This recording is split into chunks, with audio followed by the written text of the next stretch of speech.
नमस्कार बंधुरा, आज के आमी बानाबो प्रोटीन और फाइबारे भरपूर एक सैलाडेर रेसिपि। এই স্যালাডটা করার জন্য আমি এখানে নিয়েছি চিকেন আর নিয়েছি কিছু সবজি।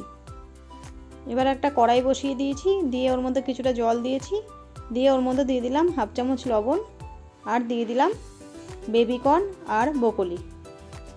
এই দুটো সবজিকে একটু ভালো করে সিদ্ধ করে নেব।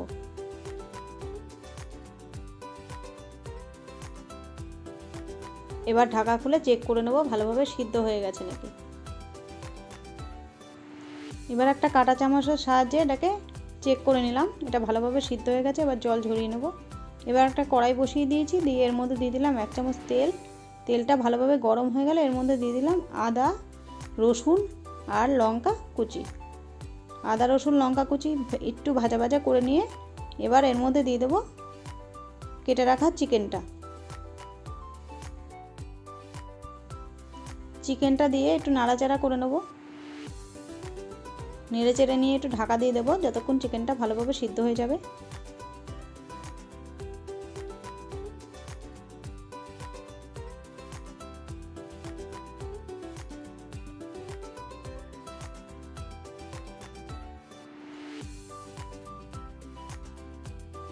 চিকেন থেকে যে জলটা বেরিয়েছে সেটাতেই চিকেনটা ভালোভাবে সিদ্ধ হয়ে গেছে।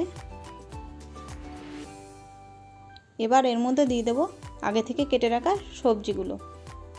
দিয়ে দেবো গাজর,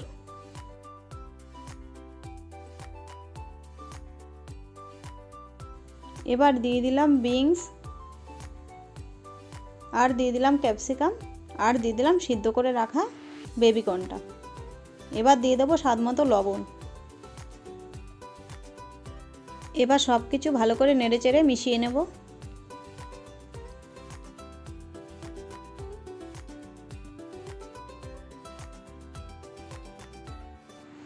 এবার ঢাকা দিয়ে দেবো গ্যাসের ফ্লেম লোতে রেখে।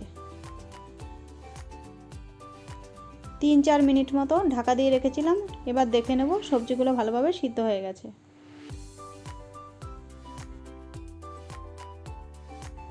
এবার এর মধ্যে দিয়ে দিলাম আগে থেকে সিদ্ধ করে রাখা ব্রোকলিটা, আর দিয়ে দেবো হাফ চামচ গোলমরিচ গুঁড়ো, আর দিয়ে দেবো হাফ চামচ সয়া সস।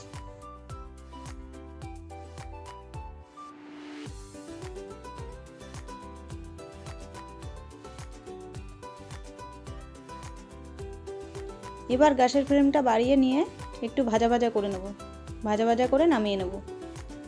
আমার এই রেসিপিটা যদি আপনাদের ভালো লেগে থাকে তাহলে অবশ্যই একটা লাইক করবেন, কমেন্ট করবেন, শেয়ার করবেন এবং সাবস্ক্রাইব করবেন।